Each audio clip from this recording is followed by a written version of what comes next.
Isang Batangkenyong walang takot. Isap sa inyo, Walang bayan. inuurungan. Hindi pa umabot ng 1 year, nagsara na. Jake Magnus. Jake Magnus TV nga po pala, isang Batanggenyong walang kinakatakutan at walang inuurungan sa paghihimay ng mga napapanahong balita dito sa ating bayan. Basta nasa katotohanan at tama ka, handa kang ipaglaban at kakampi ng mamamayan. Jake Magnus. Eto ha, kung makikita nyo, ano ba yung mga accusation laban po kay PBBM? Bangag, gumagamit ng ipinagbabawal na gamot mga kababayan. Kung matatandaan din ninyo, nung May 7, nung nagkaroon ng pangalawang hearing etong si Senator Bato, di ba sabi natin dapat ipatawag din yung St. Luke para mapahiya lalo etong hearing nitong si Senator Bato de la Rosa. Ngayon mga kababayan, hindi ko kasi gaanong napansin ito dun sa video mga kababayan nung live ng hearing. Kasi ang naabutan ko na lamang yung pagtatalo ni Morales at saka ni Senator Jinggoy Estrada. Ngayon mga kababayan, ipinatawag pala din po ni Senator Bato dun sa third hearing kahapon, eto po mga taga St. Luke's. At eto mga kababayan, yung naging sagot ng St. Luke's patungkol po dun sa 2 minutes na transaction ng drug testing nitong si PBBM. Ngayon mga kababayan, eto panoorin po muna natin. So, head po ako ng drug testing laboratory ng St. Luke's Medical Center, Global City. So, yung 2 minutes and 54 seconds po, kaya po talaga ng drug testing kit. Mabilis pong lumabas yung resulta. Yung mga sinasabi po nilang 5 minutes, yun po yung maximum time na i-allow namin na lumabas yung line ng drug test. Pag lumabas po yung linya, At tinutukoy po dyan mga kababayan na drug testing kit, eto po yan. Ayan yan. Parang pregnancy test mga kababayan. Kung makikita ninyo, ito yung urine mga kababayan. And then, ipapatak po yan dito sa drug testing kit. Ngayon mga kababayan, once na mapapunta dun sa doktor na in charge na magsusuri mga kababayan kung positive ba or hindi, yung isang tao, kung ano yung hinihingi niya na resulta like yung sa cocaine, mga kababayan, ipapatak po dito yung urine. Ngayon may maximum 5 minutes mga kababayan para basahin yung line na lalabas dito kung positive ba or negative. Ngayon mga kababayan, eto po base po dun sa doktor na nagsasalita dito, yung in charge mga kababayan, kung makikita nyo po, possible daw talaga na kahit seconds mga kababayan, mabasa po agad nila dahil po dito sa drug testing kit na ito. Ngayon kung titingnan po natin, ipinaliwanag din nila kung bakit 2 minutes lang yung itinagal ng transaction sa pagbasa nung drug testing nitong si PBBM. Dahil kung titingnan naman po natin, pag dumating sa kanila, pagpatak, automatic naman mga kababayan, napakabilis lumalabas po dyan kung positive ka or hindi. Ngayon, ipagpatuloy pa natin. hindi na mawawala yun, negative na kayo. Pero yung naghihintay kayo na mag-a-appear yung linya, hanggang 5 minutes po yung maximum. So we can get 40 to 50 seconds, may resulta na po. 40 to 50 seconds, may resulta na. So, So yung doubt nila na 2 minutes so fast is not improbable and is not impossible. Correct, sir. Correct? Yes, sir. Okay, we have May the linya answer. pa lumabas, doktora. Um,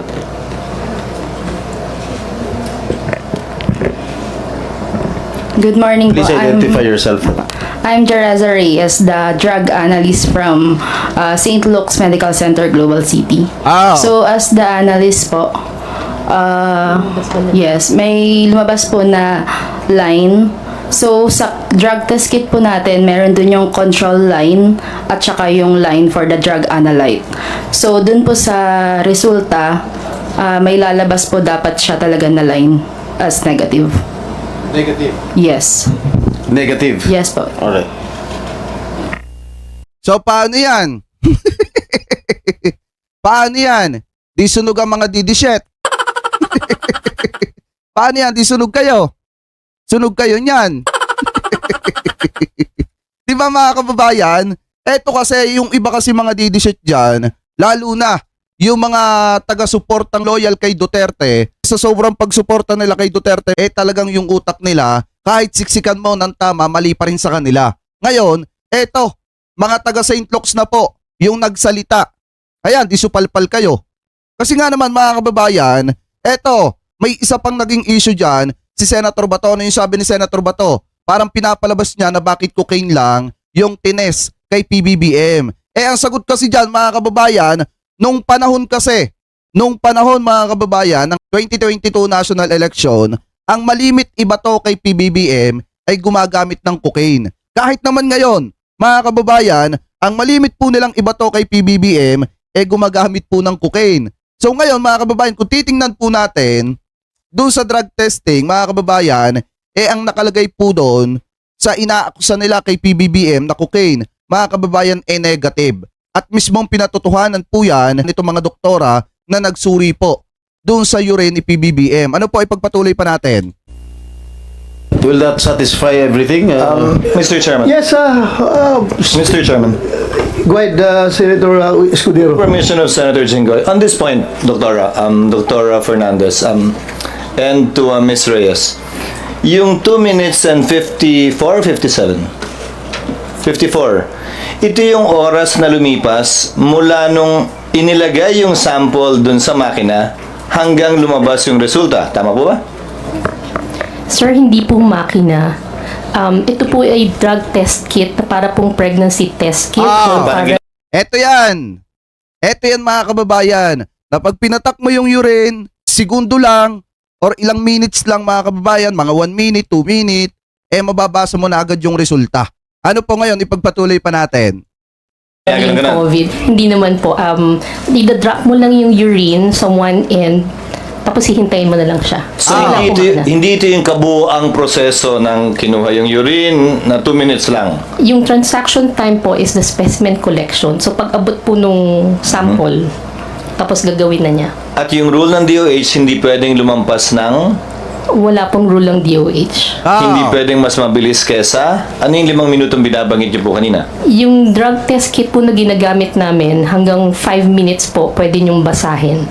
Now, I remember the press con of then Executive Secretary, no, he was not yet Executive Secretary at that time, he was about to be, Vic Rodriguez. Sabi niya, tinest daw po sa lahat ng uri ng droga.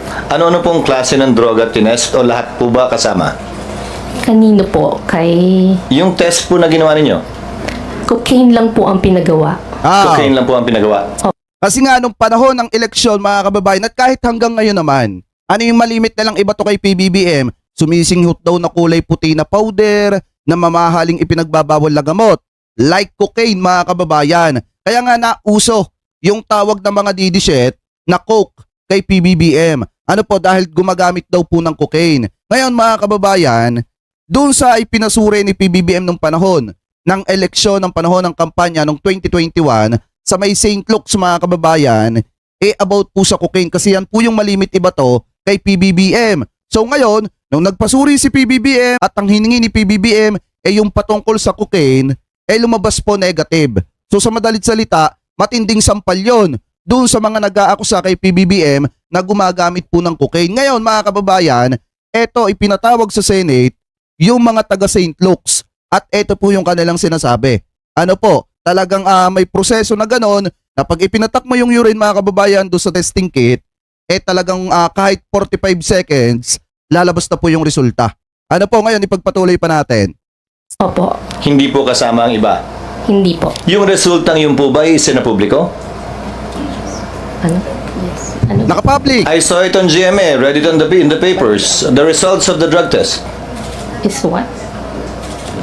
If I may Anong galing answer, po sa amin? if I may answer, Senator Cheese, this was widely publicized in 2021, if I may recall, if my memory serves me right. So it was publicized, ma'am. It didn't come from St. Luke's. It We do came not from know. the person tested.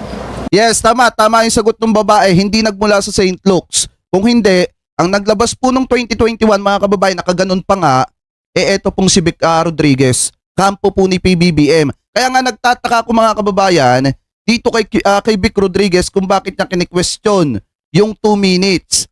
Alam niya naman po mismo yon mga kababayan. Ano po, kasi nga, unang-una, hindi nga sa St. Luke's lumabas. Ang nag-public po noon mga kababayan, eto pong si Atty. Vic Rodriguez. Ano po ngayon, ipagpatuloy pa natin. So, Personally. Senator Chis, yung drug test na ito na pinag-uusapan na ito, Pakinggan nyo si Bato ha, pakinggan nyo si Bato. No, yung sinabi ni Executive Secretary Rodriguez, this pertains to the drug test that you made on the former Senator Bongbong Marcos? Yes. Yung ba ibig mong sabihin? Yes. Opo. Yan yun? Opo. So, you said that particularly cocaine ang tinitest ninyo. Why cocaine? Yun po yung hiningi niya Hiningi ni nung pasyente. sinong pasyente? Si Marcos po. President Marcos. Then, Senator Marcos. Yun ang gusto niyang hingin about cocaine. yun po lang ang So, hiningi niya. your laboratory is capable of tracing cocaine residues dun sa ihi ng pasyente. Yes po. So, iba yung ginagamit nyo sa cocaine, iba yung ginagamit nyo sa Cebu. Iba rin Opo. gagamitin ninyo sa marijuana. Am I correct? Opo. Pero kung ako, walk-in lang ako, pupunta ako doon sa iyo, I want a drug test. Anong gagamitin ninyo? Kung ano pong hihingin nyo. Ama! Oh, may ganun ba na hingin? Ah, Kasi lahat ng tao dito sa Pilipinas magpa-drug test.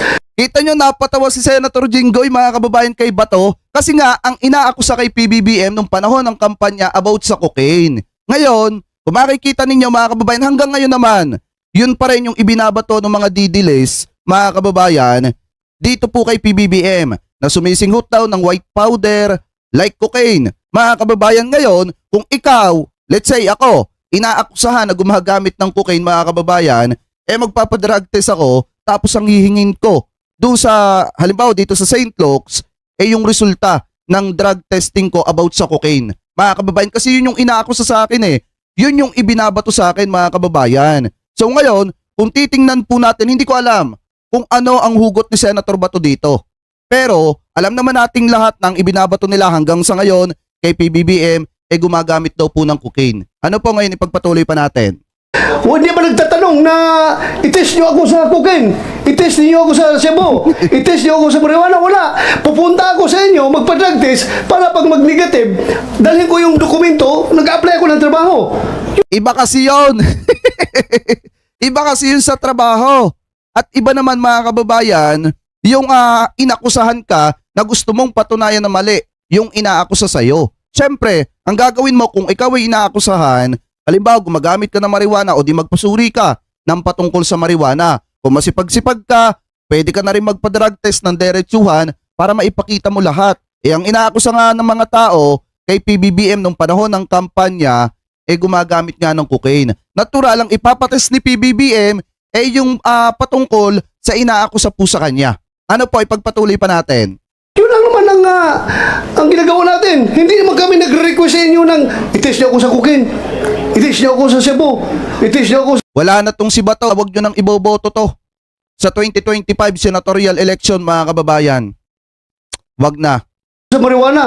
Hindi pupunta ko sa inyo, please, conduct drug test. Oh, negative. Salamat. Dahil ko ito sa in-applyan ko ng trabaho. Oh, wala ako negative ako. Bakit in-specify na cocaine? Hindi. Sure ka? Usually po Cocaine kasi, ang hiningi ng pasyente ng panahon na yun? opo. Iyak, malala si Bato. Kasi kada tanong niya sa mga doktora na in charge noong panahon na nagsuri kay PBBM, mga kababayan, talagang may naisasagot. Kasi yun naman talaga ang totoo, mga kababayan. Kasi nung binanggit po kasi dito, yung tungkol sa makina at saka yung testing kit, nag-research po tayo dyan. And then eto nga, meron nga pala po, mga kababayan, na isang paraan para mabilis na malaman po yung resulta.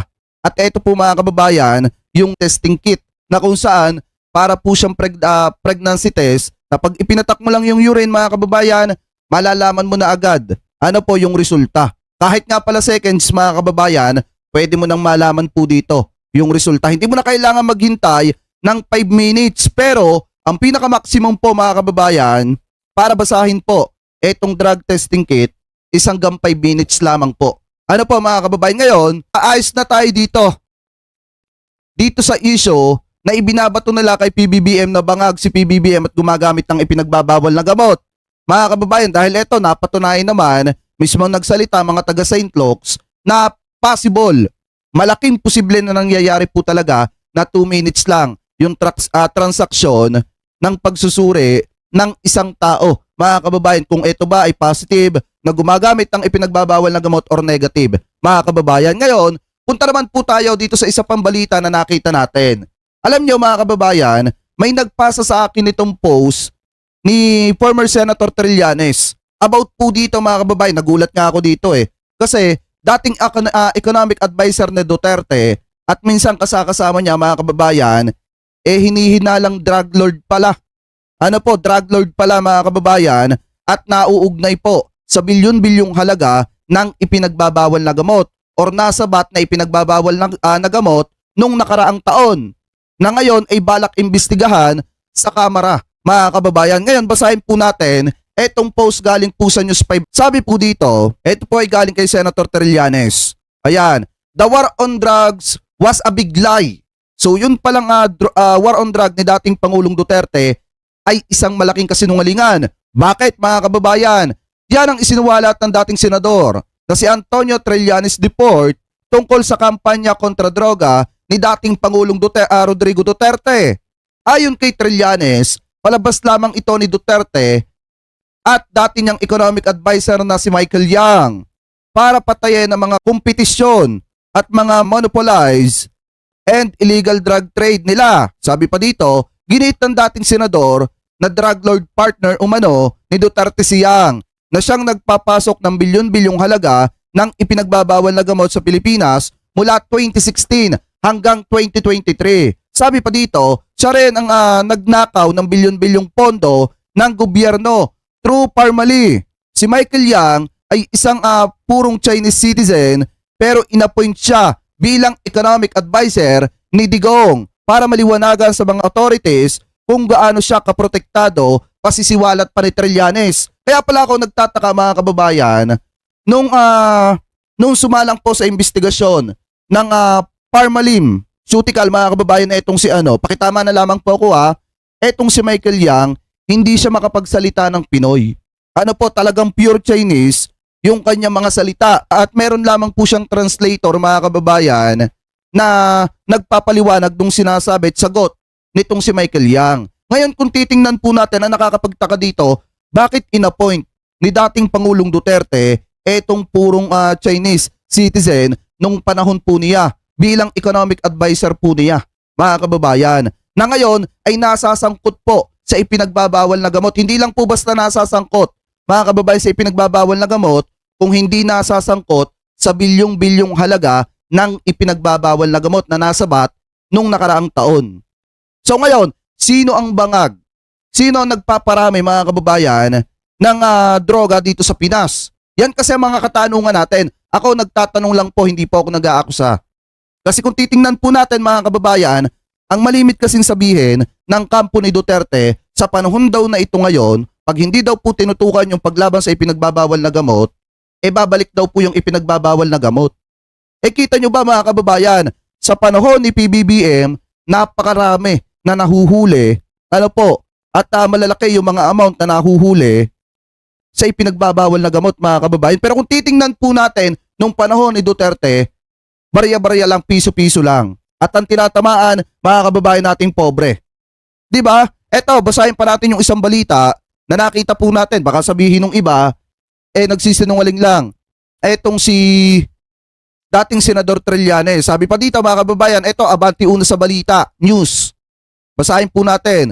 Advisor ni Digong, gigisahin sa 3 billion sa bubudega, mga kababayan.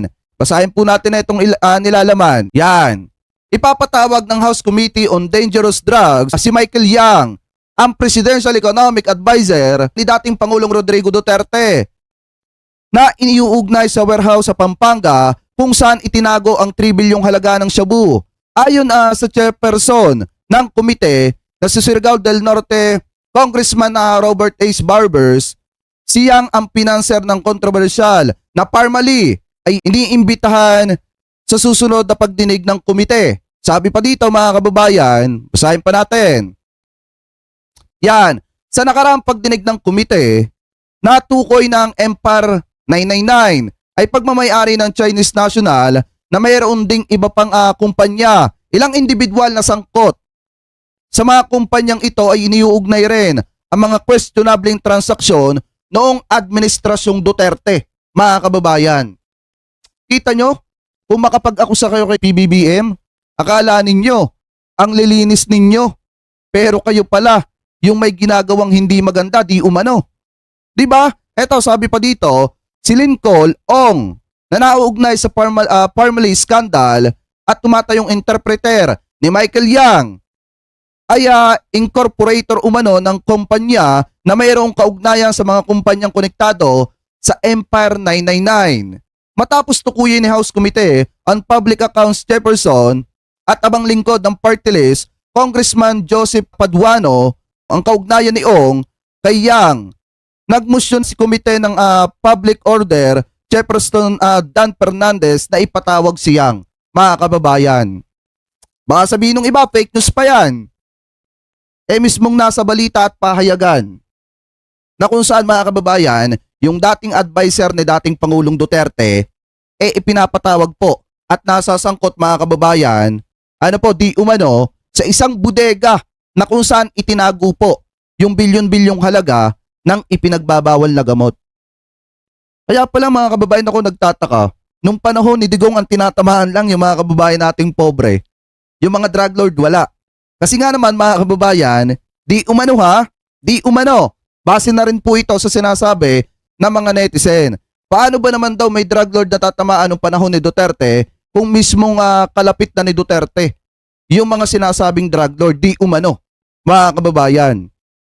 Na-appoint pa sa Malacanang bilang advisor economics nitong si Digong.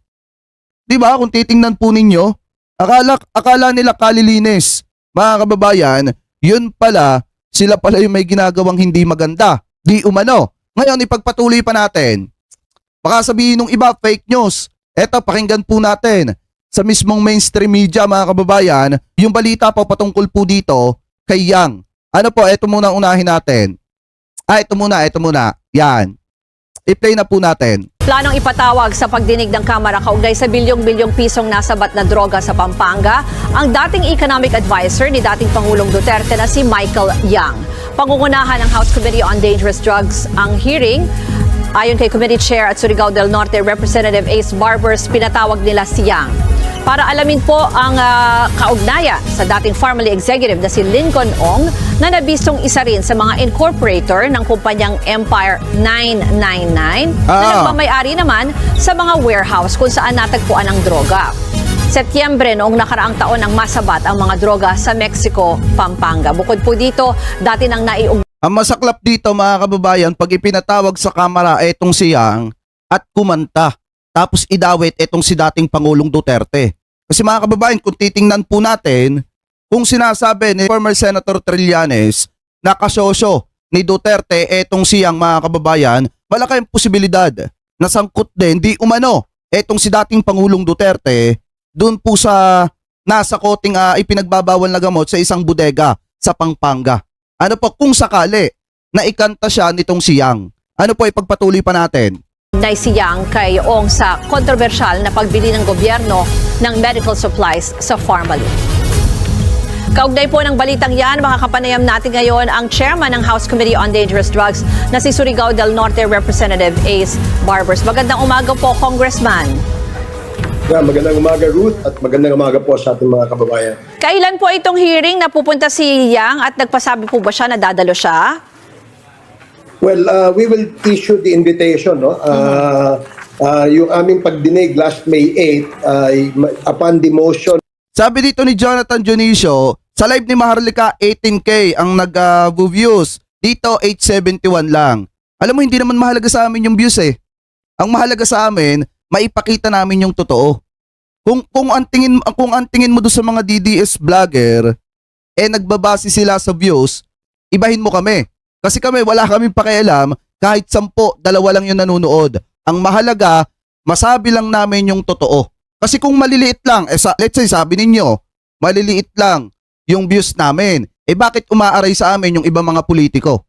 Diba, ipagpatuloy pa natin.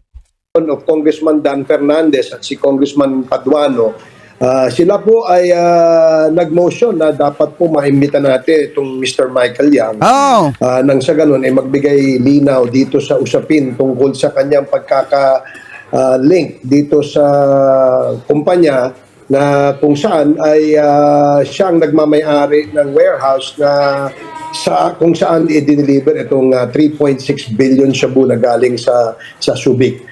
So tingnan nyo mabuti mga kababayan na ito yung hindi ko maintindihan. Noong panahon ni dating Pangulong Duterte, marami naman po mga Pinoy ang pwede maging economic advisor nitong si dating Pangulong Duterte. Pero bakit ang inappoint po niya mga kababayan yung isang taong pure Chinese? Ano po, na kung saan mga kababayan, marami naman dyan mga Pinoy na talagang karapat-dapat doon sa posisyon na yon. At unang-una, wala pang bahid ng kung ano. Ngayon mga kababayan, ang nakakapagtaka dito, etong siyang naikonektado po at sinasabi ni dating Senador Trillanes na drug lord at kasosyo nitong si dating Pangulong Duterte.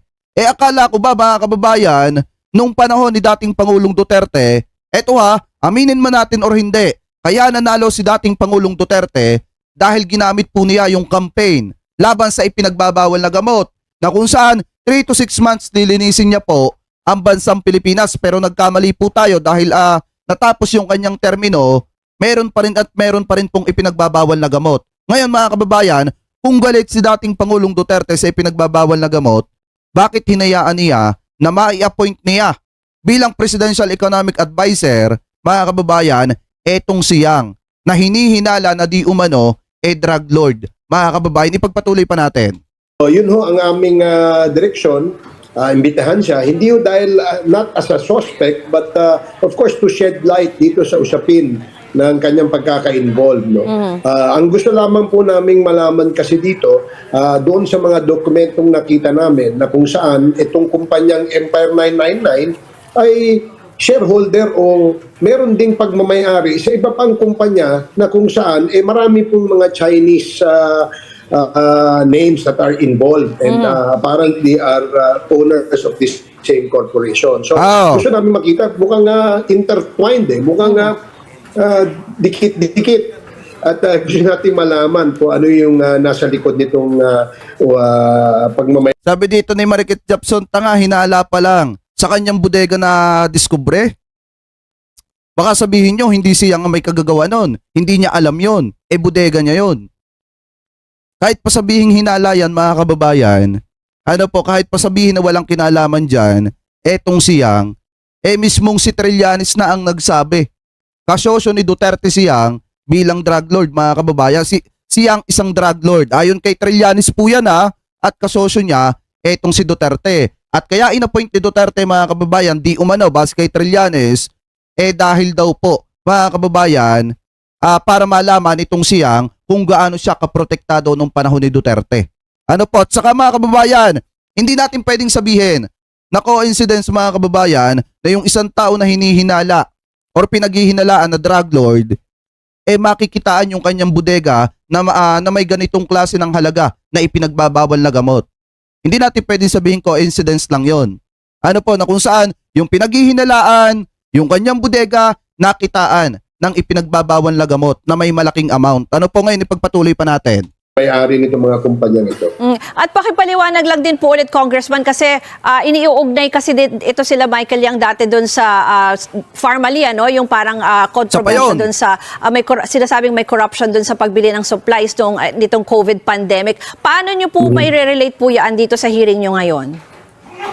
Well, wala ho kaming pinag-uusapan tungkol sa Pharmaly, Ruth. No? Ang aming dito, itong pagkaka-involved ng kumpanyang Empire 999, certain Mr. Willie Ong, who owns the majority share dito sa kumpanyang ito, na kung saan ay meron din po siya mga interest in other corporations na kasama dyan yung Mr. Lincoln Ong. Natatanda natin yung Lincoln Ong, interpreter yata yan ng Michael Yang. Meron. Ayaw ko ding sabihin mga kababayan, hindi, takpan natin yung tainga natin. Huwag nating sabihin mga kababayan na yung Lincoln On na taga-interpreter, yun yung sinasabi ko sa inyo kanina, taga-translate nung sinasabi nitong siyang nung panahon na nasasangkot po sila sa Parmalin mga kababayan, Ayaw ko na lang sabihin na hindi sila magkakilala. Kasi unang-una, yung bodega kasi mga kababayan, konektado din dun sa interpreter nitong si Yang. Mga kababayan, bukod kay Yang, konektado din dun sa kanyang interpreter. So ayaw ko naman sabihin na coincidence lang yon. Ano po ngayon, ipagpatuloy pa natin. Meron din hong meron hong involvement din itong Mr. Willie Ong doon sa kumpanya na kung saan ang mga ibang kasama niyang shareholders ay yung Henry Yang, Jack Yang, Eddie Yang, Helen Chua, and all others Chinese Grabe, no? nationals. No? Alam mo, Ruth, ito medyo masalimuot ng konti. No? Hindi wala ho kaming inaakusahan pa sa ngayon. No? Ang gusto naming malaman, ano ho ba yung pagkaka-involve nitong mga kumpanyang ito doon sa pagpapadala o pag-i-smuggle ng droga. Nako! Kasi isa na ho inakita natin, no? Yung warehouse dito sa Mexico, Pampanga, na ang may-ari ay yung Empire 999, doon ho nakita at doon ho dineliver yung shabu na 3.6 billion po ang halaga. Yung sinasabi niyo earlier, Congressman, that this is just more than an issue about illegal drugs na po. That's right. That is correct. No? Kasi nga, gagaya nung nakita namin, bukod sa issue ng droga, abay, meron din palang issue ito, maaring national security issue na rin ito. Bakit? Marami pong mga Chinese nationals na bumibili ho ng daang-daan hektarya na lupa dito sa atin. No? Yung iba hong na-discover natin, dyan ho sa Mexico, Pampanga, at dito rin ho sa San Simon, Pampanga. No? Obviously, meron hong buying spree na ginagawa itong mga Chinese dito, and we should be alarmed, no? Okay. Kasi unang-una, hindi ho itong mga Pilipino. Wala hong patunay na sila ay Pilipino. Although, ang kanilang pinapakitang dokumento ay Filipino passport, na-discover din ho namin in several occasions na maraming Chinese na gumagamit ho ng Filipino passport. At ito'y nakukuha nila dahil sa kanilang mga connection, either sa... Alam nyo mga kababayan, nakakalungkot man isipin kasi eto, kung titingnan po natin, nung panahon na naging presidente si Duterte, bigla ang dumami. Ano po yung mga kaso na ganito na patungkol po sa mga Chinese. Hindi ko naman po nila lahat, mga kababayan, pero bigla ang dumami na may isang drug lord na pinaghihinalaan, mga kababayan, na mismong naging kaibigan pa ng dati nating presidente. At ayaw ko din sabihin mga kababayan dito sa live natin na nung naupo si Duterte bilang presidente, saka po dumami yung mga Chinese kasi inallowed po niya. Mga kababayan, sa madalit salita, kinonsinti po niya. Ayaw ko namang sabihin ganon. Pero eto lang yung sa akin mga kababayan, opinion ko lang. Parang nakikita kasi natin dito, kasi nung panahon naman ni Pinoy, wala namang mga issue ng ganyan. Ano po, kahit nung mga panahon mga kababayan, nitong sina Gloria bago siya palitan nitong si Pinoy, wala namang mga issue na ganyan.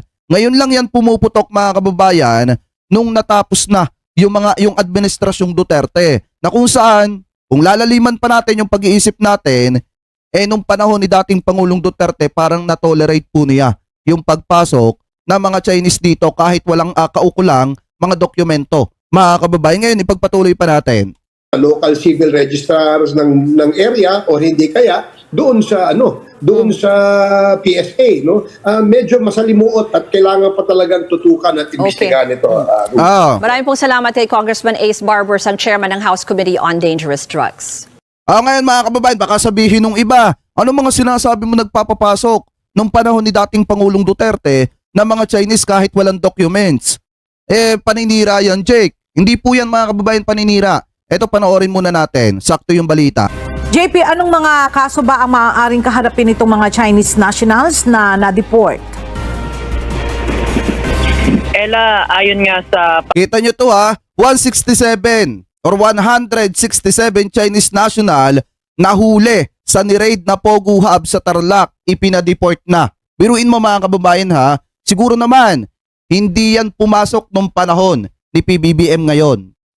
Siguro mga kababayan, yung mga Chinese national na yan, hindi ko nila lahat na nahuli po sa na-raid na Pogo na ipinadeport po mga kababayan, nakapasok po nung panahon ni dating Pangulong Duterte. Kahit walang sapat na documents mga kababayan. Kasi biruin nyo ang sabi kasi dito, doon sa unang balita na napanood ko patungkol po dito sa mga pinadeport na mga Chinese, hinahanapan daw po na mga kaukulang dokumento na legal yung pagpasok nila sa Pilipinas. Pero wala po silang maipakita, mga kababayan. Ibig sabihin, kung wala silang maipakita, ngayon, eto, ipinadeport na po sila.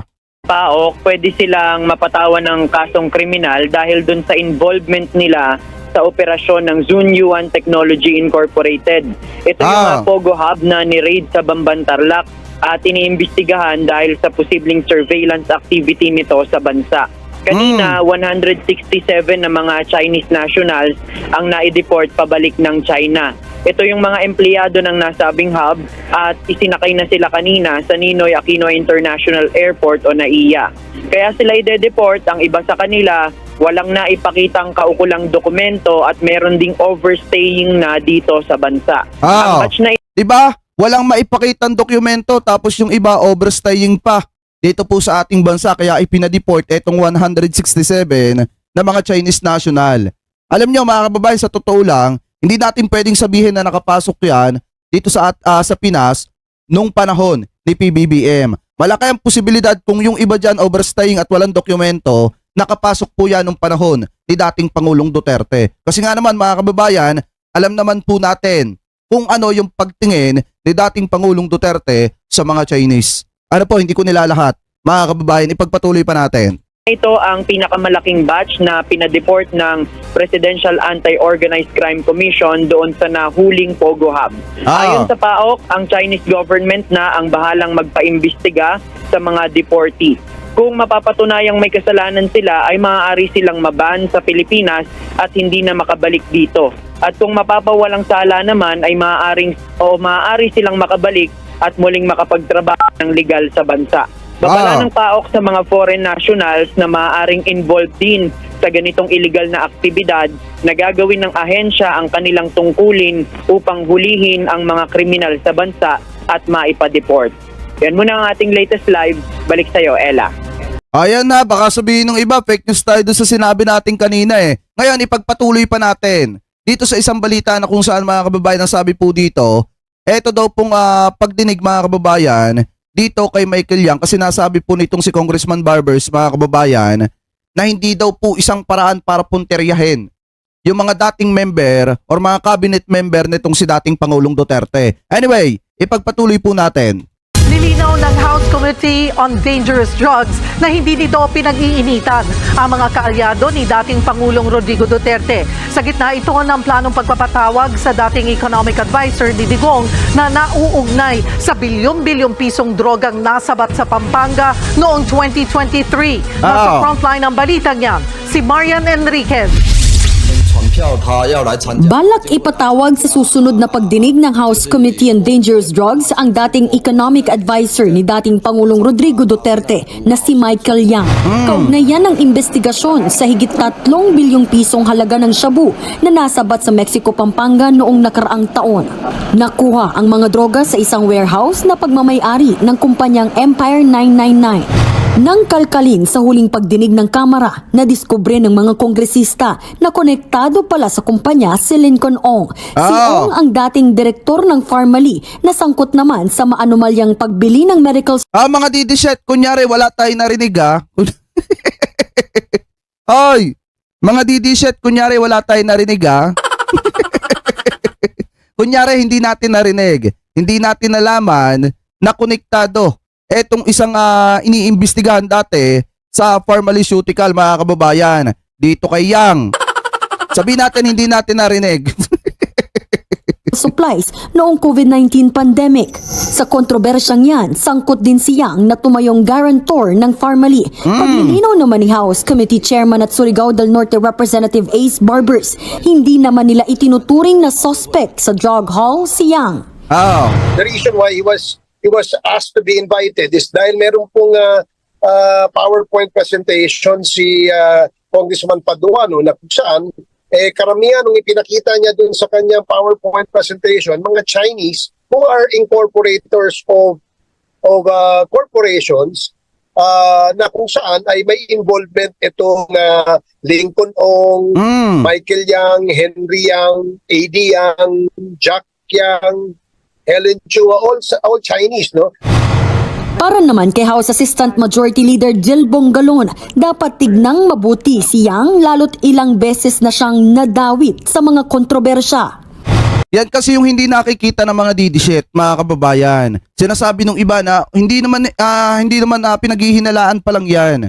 Siyang wag mo namang i-judge. Ang sa akin lang kasi mga kababayan, hindi lang naman kasi unang beses na dawit yung pangalan niya sa illegal. Mga kababayan, kung hindi, padalawang beses na po ata ito. Kasi ang pagkakaalam ko, parang etong siyang mga kababayan, di umano ay nadawit po doon sa Parmaline Sutical mga kababayan na kung saan kasama po niya yung si Ong. Ngayon mga kababayan, kung titingnan po natin, ngayon nadadawit yung kanyang pangalan doon sa isang bodega na napagkitaan 3 billion na halaga ng ipinagbabawal na gamot.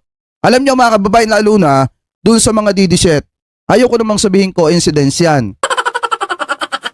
Kasi mga kababayan, kung bobo yung iba nilang mga vlogger, ibahin nila yung mga pro-government vlogger. Kasi mga kababayan, obvious naman. Ayoko siyang akusahan. Pero kung lalaliman po ninyo yung pag-iisip ninyo, obvious naman, sa kanyang bodega nakita. Ano yun, hindi kanya? Sabihin na lang natin, sa kanyang bodega nakita, pero iba yung nagmamay-ari. Yun na lang. Anyway, pagpatuloy pa natin. At sabihin natin mali yung sinasabi ni former Senator Trillanes. Na alam naman natin mga kababayan na yung mga sinabi niya about sa ICC, napatunayan din naman po natin kasi unang-una na totoo. Mga kababayan, kasi unang-una nagsalita yung abogado ng mga nabiktima nung panahon ng war on drug ni dating Pangulong Duterte na may kaugnayan po sa ICC. Na talagang pamula ngayon hanggang sa mga susunod na buwan, lalabas po yung arrest warrant ng ICC laban kay Duterte. Ibig sabihin, kung nasabi yon ng isang abogado na may katungkulan, dito po sa ICC mga kababayan, tunay yung sinabi ni former Senator Trillanes. Ngayon mga kababayan, ito kung titingnan po natin, yung mga inaakusahan ni Duterte dati na involved sa ipinagbabawal na gamot, parang mali po ata. Mga kababayan, yun nangyayari ngayon. Na yung mga inakusahan niya dati mga kababayan, yun yung mga nagbabalik ng inaakusan ni Duterte. Ano po dito kay Duterte?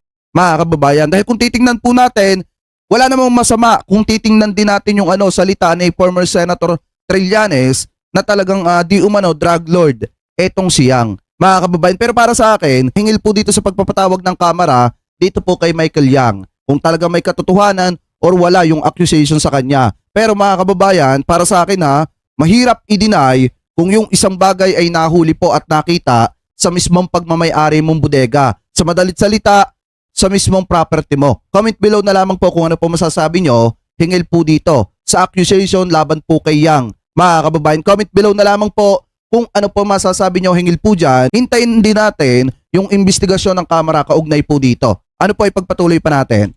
He was involved in a very controversial corruption case, allegedly, with regard to the Parmalee.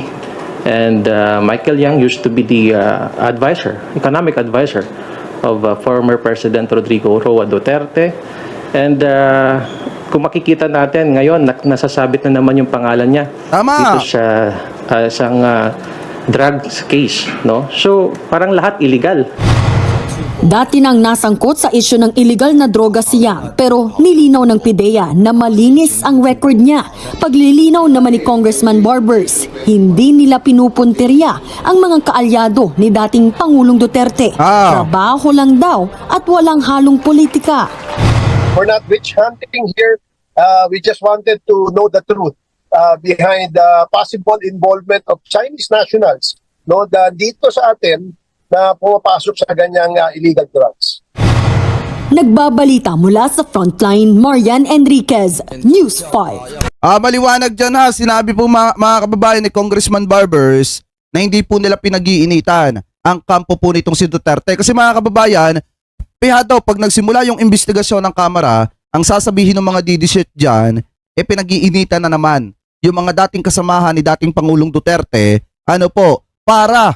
para ma-judge ng maraming tao yung mga kasamahan ni Duterte at para tumama yung judgment kay Duterte. Mga kababayan, ngayon, kung titingnan po natin, hintayin natin yung investigasyon, hingil po dito sa pagpapatawag ng kamera, dito po kay Michael Yang, kung talaga may katotohanan or wala yung accusation sa kanya. Pero mga kababayan, para sa akin mahirap i-deny kung yung isang bagay ay nahuli po at nakita sa mismong pagmamay-ari mong bodega. Sa madalit salita, sa mismong property mo. Comment below na lamang po kung ano po masasabi nyo hingil po dito sa accusation laban po kay Yang. Mga kababayan, comment below na lamang po kung ano po masasabi nyo hingil po dyan.